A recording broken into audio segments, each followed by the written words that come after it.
Olá, me chamo Heloísa Barbosa Gregório, sou médica veterinária e mestranda em ciência animal. Hoje estaremos falando sobre plantas ornamentais, como identificar e tratar. Começando pelas principais características, essas plantas são populares dentro de casa, mas também são encontradas em quintais, campos e pastagens. Obviamente, o foco vai ser para pequenos animais, devido à maior importância dessas plantas ornamentais dentro do ambiente doméstico.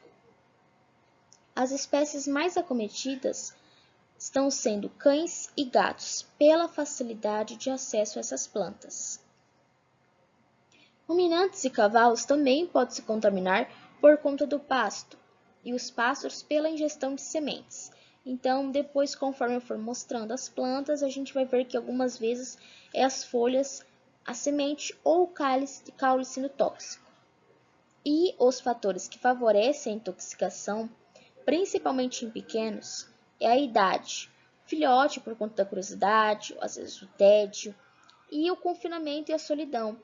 Mudanças no ambiente, sendo plantas recém-colocadas, um novo ambiente que seria o clima natalino, que temos uma planta famosa que iremos comentar. A toxicidade dessas plantas varia muito com que, primeiro, a espécie. Temos plantas extremamente tóxicas, porque contém glicosídeo cardíaco, atropina, acetilcolina, o oxalato de cálcio, mas enfim, dependendo do princípio tóxico, podemos ter realmente intoxicações bem importantes. O estágio do crescimento, então, tem plantas que, dependendo do estágio, ela vai acumular mais ou menos o princípio tóxicos. Então, a parte ingerida, como eu falei para vocês, algumas plantas é como um todo, outras somente a flor, caule ou a semente.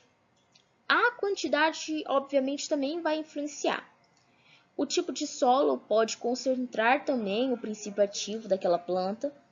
Outros fatores que seriam os ambientais, seca, chuva e as espécies, como falei, principalmente cães e gatos, pássaros, a ingestão de sementes, ruminantes e cavalos, dependendo do campo e da pastagem que se encontrar. E aí o que eu sempre falo, quais são os pontos chaves no tratamento da intoxicação? Primeiro, a identificação. Hoje temos o acesso ao celular, à internet, então fica mais fácil. Você pode tirar uma foto, o tutor ele vai lhe passar as características e é super importante a identificação, porque algumas são extremamente letais. Então sempre fazer uma boa anamnese, perguntar para o tutor se ele leva o cachorro para poder passear, aonde leva, quais são os locais, se deixa desacompanhado, o que o animal comeu no dia. O terceiro ponto são os sinais clínicos, que estão relacionados aos princípios tóxicos. E a maior parte do tratamento é sintomático, então a maioria nem tem antídoto.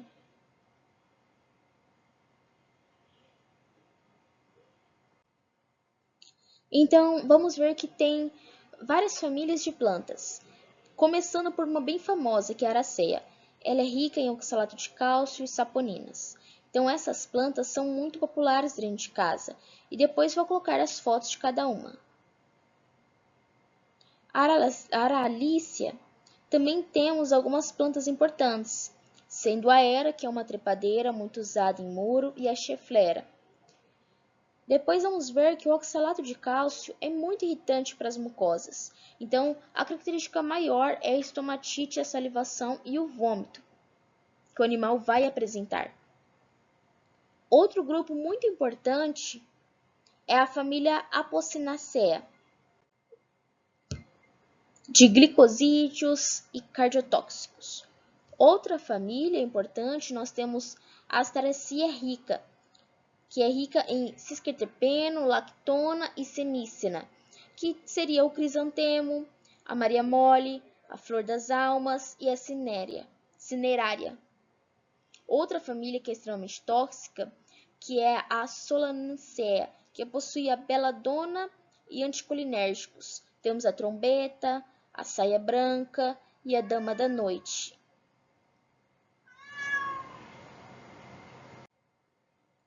Outra família que temos é da família Crassulaceae, que vai possuir bufenolídeos, glicosídeos, cardiotóxicos, que seria a calanchoe e o rabo de burro.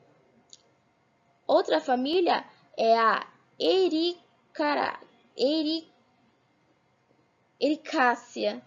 que é rica em galactoxinas, que seria a azaleia.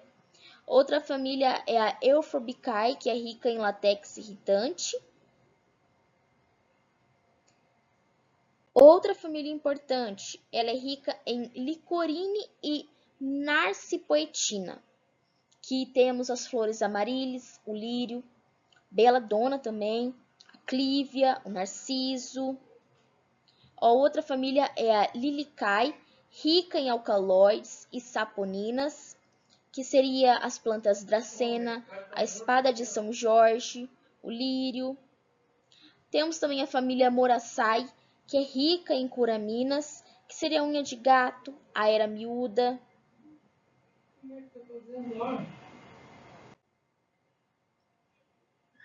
E aí vocês vão falar para mim, nossa, são tantas plantas, são tantas famílias, então, para facilitar para o clínico na hora de um bom diagnóstico, na hora da anamnese, devemos agrupar os sinais clínicos. Então, quais são as classes de plantas que dá principalmente a estomatite glossite?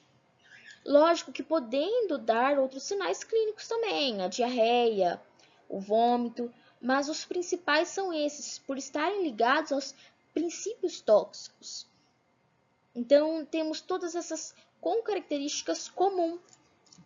Então, qual a característica? Sintomático e não grave.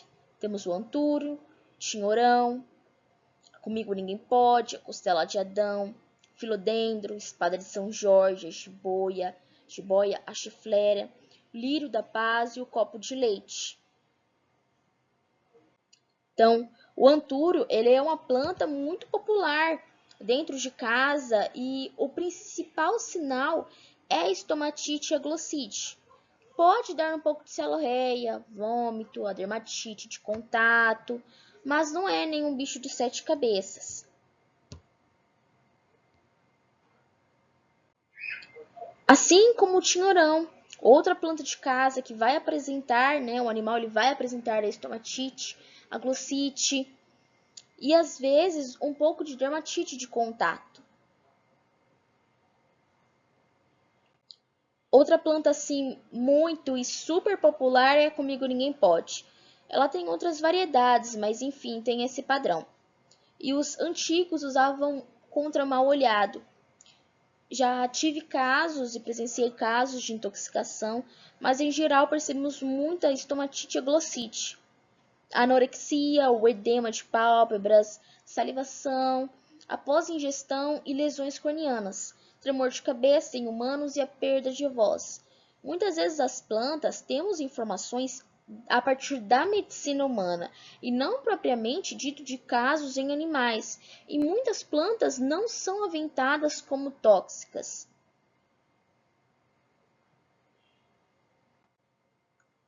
Essa é uma planta outdoor, mais usada em canto, jardim. Raramente temos problema em pequenos. O animal ele vai apresentar a estomatite, a glossite, a urticária, a anorexia.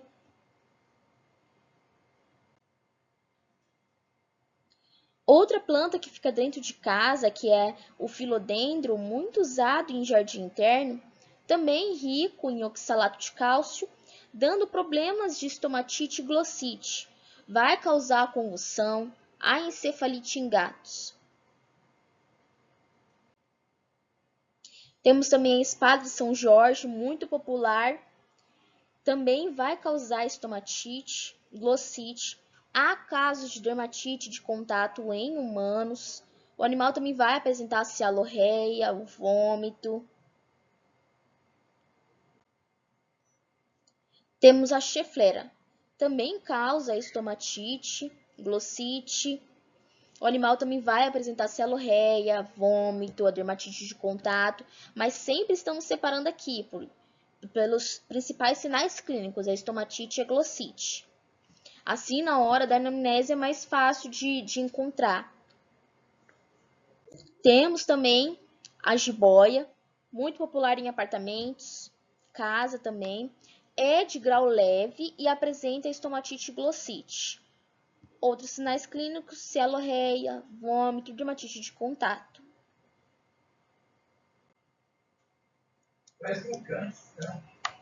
E o copo de leite, que sai um pouco do padrão por conta da parte branca, onde se encontra bastante o princípio tóxico. O animal, quando consumir, ele vai apresentar a estomatite, a glossite. Em humanos, dor, salivação, perda da voz, tremor de cabeça, a urticária e a anorexia. E a maior característica dessas plantas, que eu vou apresentar agora, é a gastroenterite, porque são ricas em alcaloides, sapolinas, lectinas, ricinas e glicosídeos. Então, temos a olho de cabra, a lamanda, a amarilis, o buchinho, a clívia, a era, a narciso e a mamona, podendo ser grave ao ponto de ser hemorrágico. O olho de cabra não é uma planta ornamental. Apresenta diarreia intensa, gastrite, náusea, vômito e dor abdominal. Outra planta que é muito comum no Brasil é a lamanda. A planta toda ela é tóxica, inclusive o látex dela, que vai provocar gastroenterite no animal, gastrite, diarreia intensa, e bovinos são muito afetados, provocando a atonia ruminal.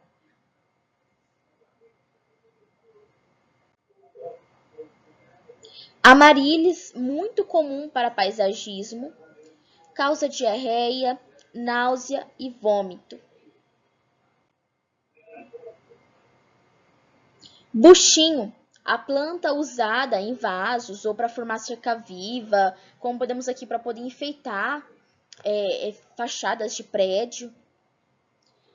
As folhas são as que mais contêm o princípio tóxico, que seria a buchina, que vai induzir a gastroenterite, a diarreia, a náuseas, vômito e dor abdominal.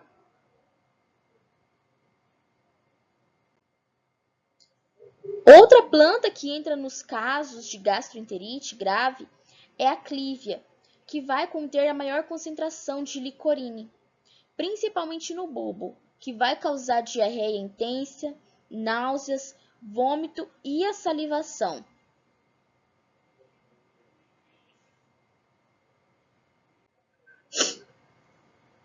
A era que é comum na forração de muro, ela tem saponina, que também dá diarreia e estomatite. E o interessante é que a partir dela dá para se produzir o xarope fitoterápico expectorante.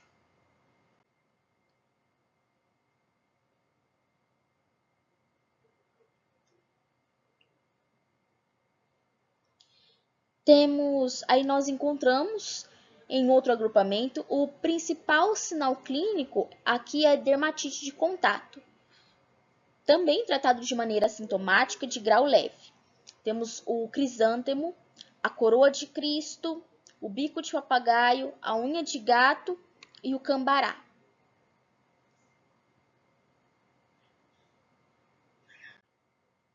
Vamos para o crisântemo. O crisântemo ele é considerado o mal do florista, sendo bem popular e resultando em dermatite de contato. E o princípio tóxico dele é o cisqueterpeno, lactona, e vai causar eritema, o enxantema, o prurido, crostas e a descamação. No caso aqui, eu acabei colocando a margarida. O crisântemo é aquela flor que a gente coloca em túmulos, em velório. Mas esses sinais clínicos servem para ambas, o crisântemo, o bem-me-quer e a margarida. Aqui já temos a coroa de Cristo, bem popular também. Eu sempre vi assim nas fachadas de prédio antigo. Então a coroa de Cristo ela é muito popular. Os bovinos comem na seca e cães também, pela curiosidade. Ela tem um látex irritante e tem pessoa que usa para queimar verruga. Causa dor abdominal, salivação, irritação da pele e membranas.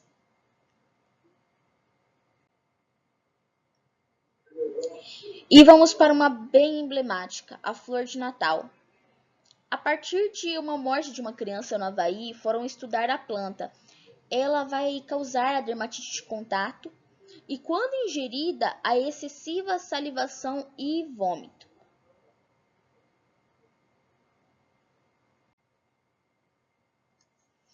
Vamos para outro agrupamento que causa o distúrbio cardíaco e respiratórios, por ser rica em glicosídeos cardiotóxicos e é considerado grave. Temos as plantas a lamanda, a trombeteira, a calânchia, a espirradeira, a azaleia e o chapéu de Napoleão.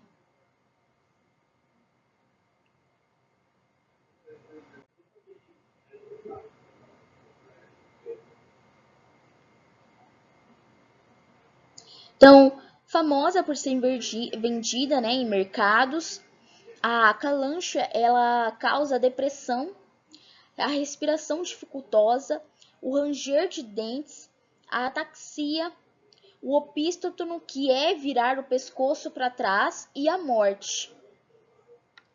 Essas plantas aqui são sempre, você sempre vai encontrar floricultura, mercado. Temos também a Nerium, né, que é o oleandro, sendo extremamente tóxica e popular, rico em oleandrina. A flor e a fumaça da queimada dela é tóxica e vai causar a taquipneia, taquicardia, a dilatação pupilar, vômito, a diarreia, a dor abdominal e estomatite. E o tratamento deve ser rápido. Devemos fazer a lavagem gástrica com carvão ativado.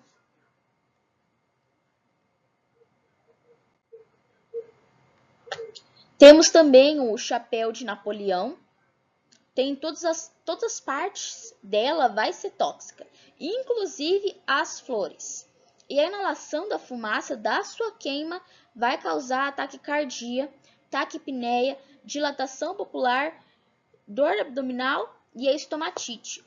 O interessante é que para apicultores, antes deles liberarem as abelhas para poder polinizar, eles têm que escolher as flores corretas, porque se algo assim chega no mel, é fatal.